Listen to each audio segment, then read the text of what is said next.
vamos a hablar de bellas artes. Le vamos a preguntar al maestro cómo definimos las bellas artes, porque claro, uno tiende a asociarla a la belleza, a la estética, al placer en algún punto, pero el arte interpela, el arte incomoda, el arte no siempre gusta y cumple su cometido cuando no siempre gusta. Y afortunadamente contamos con grandes talentos de las artes plásticas, de las artes visuales en San Juan. Uno de ellos, sin dudas, con un lugar ganado, es Eduardo Tejada Pigmentos en redes sociales, y está acá con nosotros. Gracias por acompañarnos, maestro. Muy buen día, muchas gracias por invitarme. Muy contento de poder compartir acá con la audiencia de Pelado Stream. Eduardo, ¿cómo definimos, cómo entendemos las bellas artes, o qué son para vos las bellas artes? Y justamente un poco como lo mencionabas, tiene que ver mucho con la idea estética, ¿no? de apreciación de la belleza.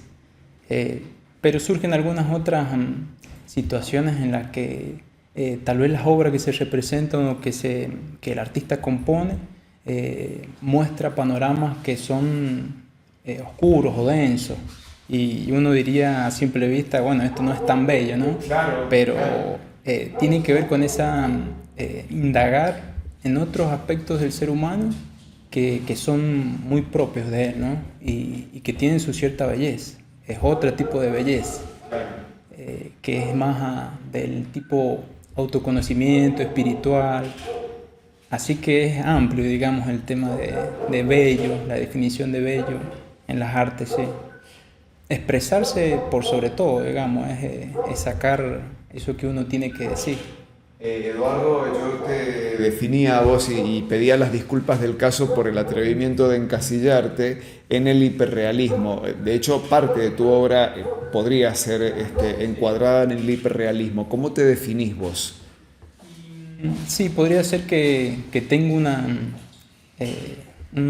acercamiento al hiperrealismo porque hago un trabajo fino, digamos, de factura fina, que se le llama en la terminación de la obra, en la búsqueda del detalle, que me podría acercar al hiperrealismo, ¿sí? Hiperrealismo es un término que se acuña un poco con la era fotográfica también, porque van un poco de la mano. Varios hiperrealistas se basan, digamos, en ciertos registros fotográficos para hacer sus obras y captan un nivel de detalles que es impresionante. Entonces plasman eso y bueno, y también lo van modificando a la hora de materializarlo en la pintura. Es algo más allá de la realidad, por sobre la realidad, hiperrealismo. Entonces ha tenido en sus momentos no tanta afinidad por el lado del mundo artístico, del ambiente de las vanguardias que veníamos de años atrás, pero de a poco se lo fue incluyendo, se lo fue dejando su lugar. Yo lo que vi que principalmente en Europa, en Norteamérica, se le empezó a dar más su lugar, y ahora está empezando a llegar un poco a Latinoamérica, digamos. Es como que va llegando muy lentamente, pero tiene su lugar, sí. Y bueno, yo ahí algunas obras he trabajado dentro de esa expresión con mucho alto detalle. En las situaciones de tratar los retratos que por ahí suelo hacer, que a veces surgen por encargo o por motivación propia, lo tomo como una forma de trabajar el retrato, sí, sí. Y a ver, hay una percepción de quienes no hacemos arte, de que es más difícil, ¿no? Llegar a ese grado de detalle respecto de la libertad de pintar con menos trazos, de jugar a sugerir las formas, las luces y las sombras. ¿Es verdad que es más difícil lo uno que lo otro? Puede ser que en el tema el tiempo de dedicación y algún que otro grado de formación técnica requieran algunos conocimientos extras, ¿no? De lo que es el dibujo firme, las bases del dibujo clásico, tenerlos muy presentes. Después, a la hora del tratamiento, sí hay una gama de colores y de paletas que uno trabaja muy minuciosamente y con ciertas teorías, ¿no? del color, y va armando paletas para llegar a ese parecido, esa mímesis que se da con lo que uno quiere abordar. Puede ser que desde ese lado sí, y los tiempos, ¿no? Porque un tiempo prolongado que se va trabajando en capa sobre capa, que se le llama veladuras en el caso del óleo. bueno, en el acrílico también, pero podría decir que no sé si es mucho más difícil que otros géneros o otros estilos artísticos en donde se trabaja más la textura o la impronta, la impresión, la expresión.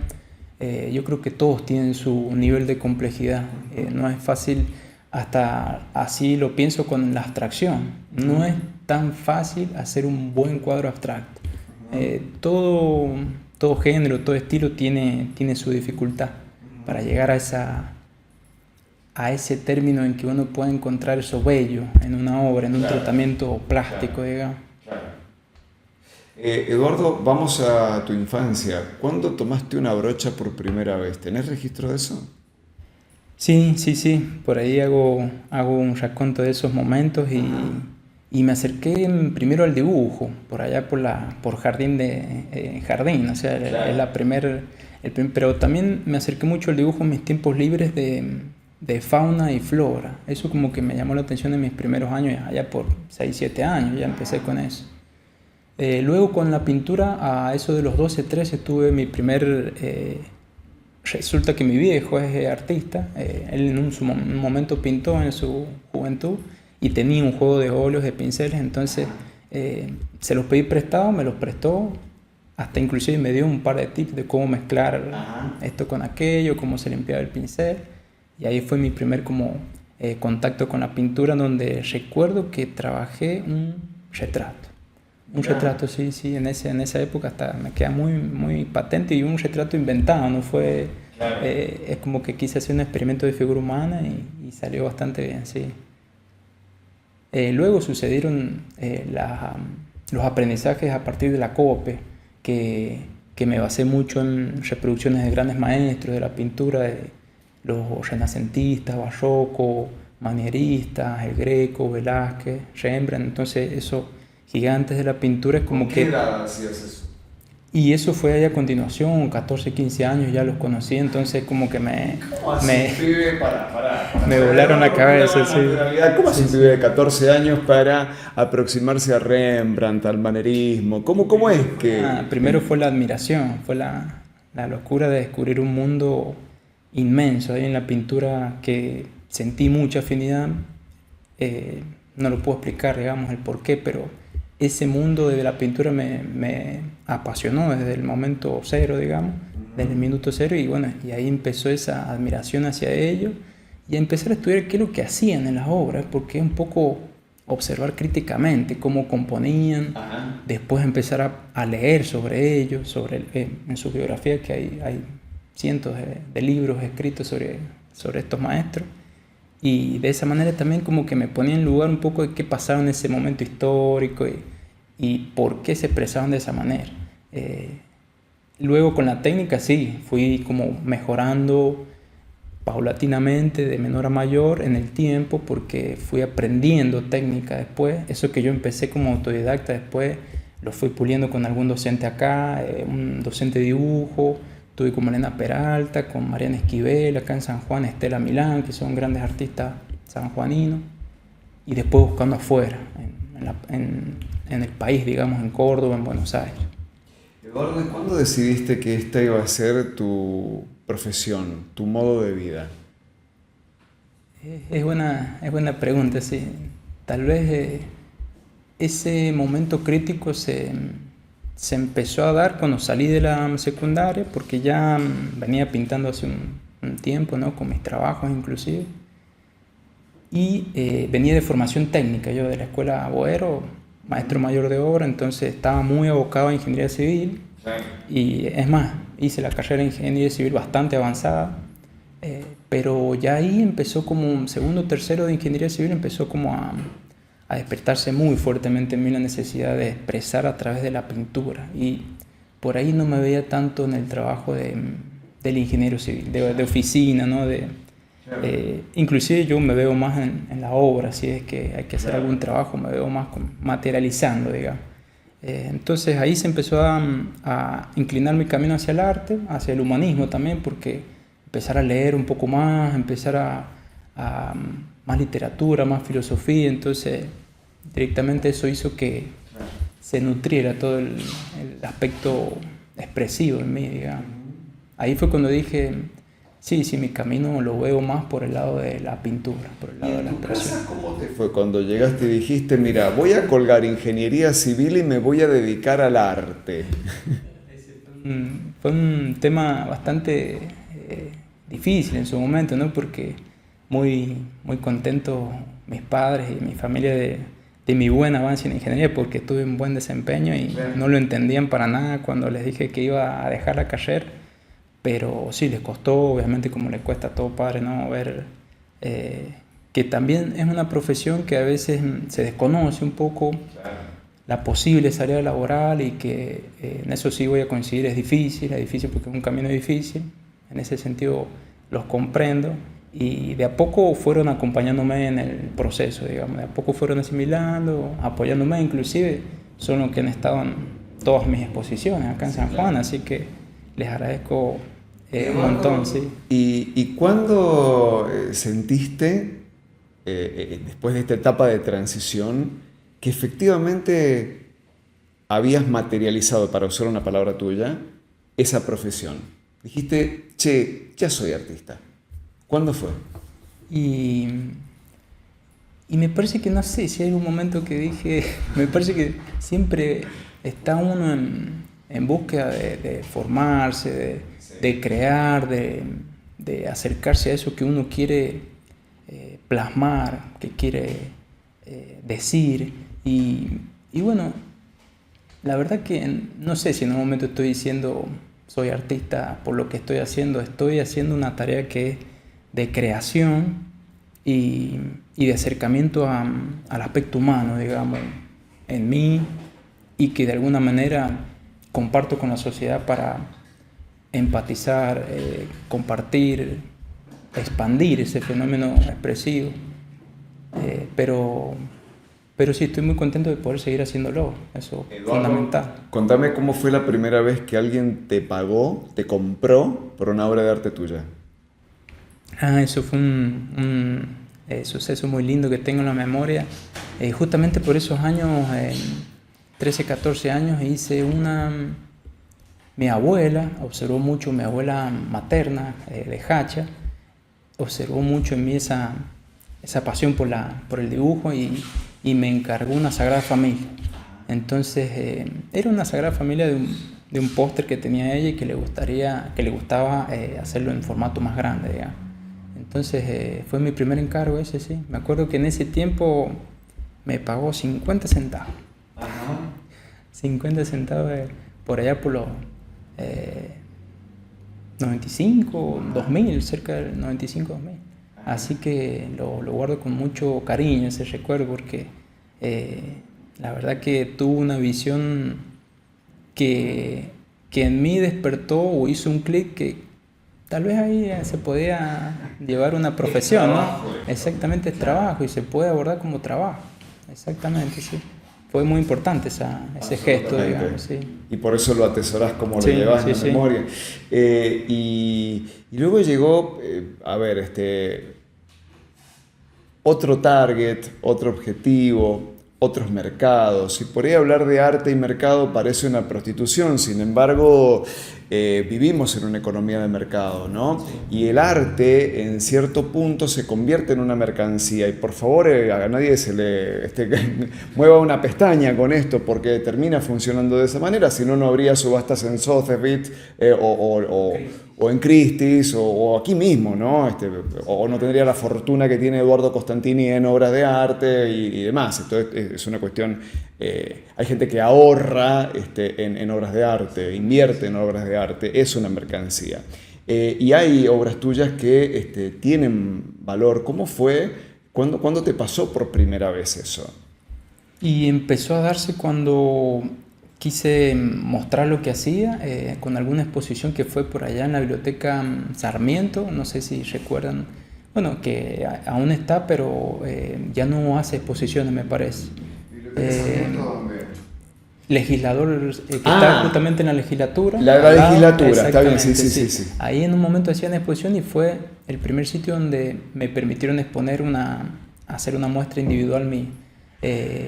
En realidad, con ese momento lo animé a mi viejo que me acompañara, lo hicimos en conjunto.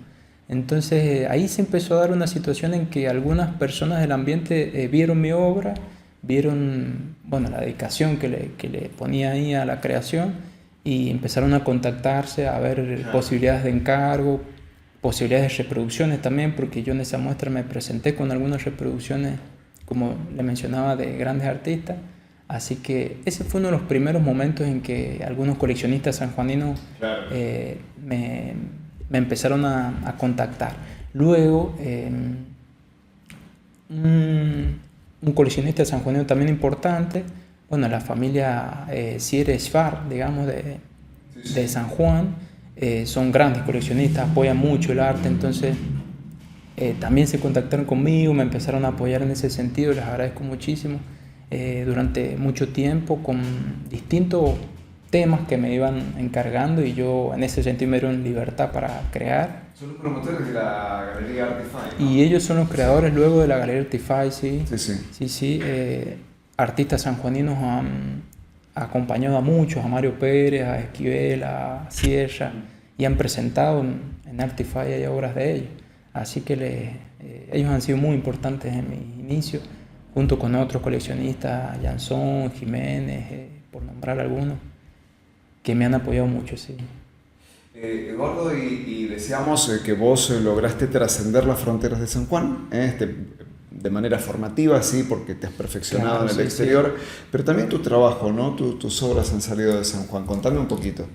Sí, en esa búsqueda de ir viendo qué pasa con otras fronteras en el país, empecé a contactarme, bueno, con otros artistas para formarme primero y, bueno, nutrirme de todo eso que tienen esos artistas de gran calibre en el país, como, bueno, Cano en Mendoza, un pintor que fui a Buenos Aires que es Cutica, muy buen artista.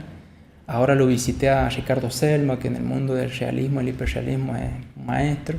Ellos todos me fueron un poco asesorando, guiando cómo es este mundo de insertarse en un mercado más amplio, digamos, nacional, internacional. Y tiene todo una serie de pasos, ¿no? Porque hay que empezar a asesorarse de todo eso y empezar a materializarlo en la cuestión de marketing, en la cuestión de preparación de la obra de uno, en la cuestión de, por ahí hasta un discurso, un texto personal, ¿no? Una propuesta artística. Hay que empezar a mirar ciertos detalles que eso a uno lo llevan a expandirse, a presentarse, digamos, como comúnmente nos piden el portfolio, ¿no? El portfolio, claro, vamos a una galería, un portfolio bien redactado, bien presentado. Y bueno, fue así que empecé a presentarme en distintos lugares y también surgieron algunos encargos de afuera, de San Juan, de Mendoza, de Córdoba, de Buenos Aires también. Entonces esa modalidad de encargo también me llevó a sacar obra de a poco, digamos. ¿Y has llegado a exponer en dónde, por ejemplo? Y he estado exponiendo, ahora actualmente tengo algunas obras en una galería que se llama Roseum Contemporáneo, en Cava, que tiene una trastienda, entonces tengo obras expuestas de mías que están permanentes. Tengo un proyecto con ellos de hacer una exposición próxima, individual, así que son como cosas lindas que se vienen. Luego expuse en La Plata, expuse en Rosario, expuse en Córdoba, en Mendoza, estuve exponiendo en Río Negro también, porque con algunos concursos también que quedé seleccionado, en Entre Ríos, en justamente el sur, en Río Negro, un salón lindo que es de Cipolletti. Y bueno, por mencionar algunos lugares, sí, claro. Sí. Capital Federal, en algunas ferias de arte contemporáneo también, sí. Eduardo, ¿y cuál es tu destino? Ahora estoy, la verdad que haciendo mucho hincapié en esa pregunta, ¿no? ¿Cuál es el camino, digamos, claro, a seguir y el teniendo en cuenta un futuro próximo? Estoy buscando afianzar o crear un conjunto de obras que tenga mucho, que yo me sienta muy seguro de que esto está en una búsqueda que a mí me resulta muy profunda espiritualmente, digamos, porque en ese sentido la nueva serie que estoy generando tiene como esa introspección, ¿no? De ver qué sucede con todo ese mundo interior y espiritual, que a la hora de generar ese conjunto de obra,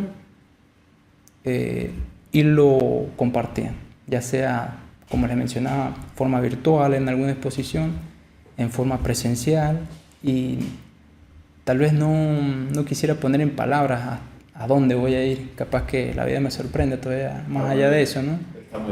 Sino que hacer mucho hincapié en esa creación, que sea muy mía.